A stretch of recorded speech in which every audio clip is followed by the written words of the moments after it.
গত ৩ দিন আগে উদয়পুর রাজারবাগে এক একাদশ শ্রেণীর ছাত্রী শিক্ষকের বাড়িতে যাবার সময় গাড়ি করে কিছু উচ্ছৃঙ্খল যুবক নানা ধরনের বাজে কটূক্তি করে। পরবর্তী সময়ে মেয়েটি এবং পরিবারের লোকজনেরা উদয়পুর মহিলা থানায় গাড়িটির নম্বর দিয়ে একটি মামলা করে। সেই গাড়ির নম্বর ধরে পুলিশ গাড়ির মালিক এবং গাড়িটিকে শনাক্ত করার জন্য ময়দানে নামে। গতকাল রাতে পুলিশ গাড়ির মালিক রাজীব সাহাকে থানায় নিয়ে আসে।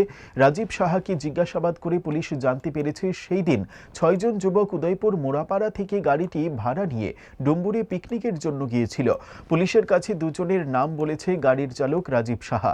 পুলিশ দুজনের নাম আইনের স্বার্থে প্রকাশ করছে না, তবে তিনি আশা প্রকাশ করেন আজকের মধ্যে পুলিশ অভিযুক্তদের জালে তুলতে পারবে।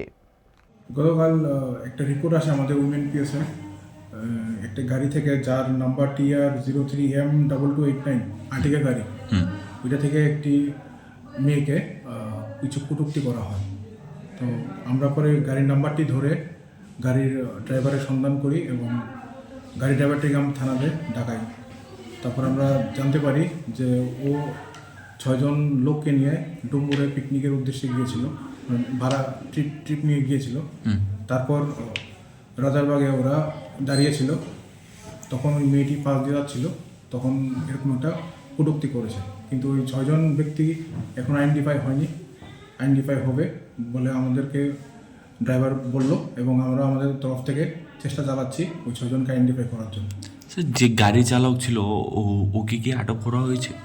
ওকে আমরা জিজ্ঞাসাবাদের জন্য থানায় এনেছি এবং ওর থেকে রিটেন ডিক্লারেশন। আপনি কি চালককে এনেছেন ডেকে না মালিককে? গাড়ির যে মালিক যিনি মালিক উনি চালক, ওনার